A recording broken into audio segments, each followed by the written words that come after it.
আসসালামু আলাইকুম রহমতুল্লাহ। আমি আপনাদের সঙ্গে একটি গুরুত্বপূর্ণ বিষয় শেয়ার করতে চাই। শহর হোক, গ্রাম হোক, মহল্লা হোক, যদি কোনো ব্যক্তি মৃত্যুবরণ করে, তো ওই মৃত্যু ব্যক্তিকে কেন্দ্র করে যে গুরুত্বপূর্ণ কাজগুলি করা হয় এবং যারা করে থাকেন, যেরকম মৃত ব্যক্তিকে উদ্দেশ্য করে বাঁশ কাটা হয়, কবর খনন করা হয় এবং তাকে গোসল করানো হয়। এই কাজগুলি সমাজের যারা করে তারা তো অনেক গুরুত্বপূর্ণ কাজ করেছে, কিন্তু ওই সমস্ত ব্যক্তিদেরকে সমাজের গুরুত্বপূর্ণ জায়গায় রাখা হয় না। এর কারণ যথেষ্ট জ্ঞানের অভাব, সুশিক্ষার অভাব।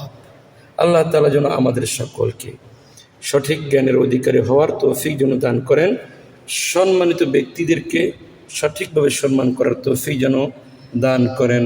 আমিন।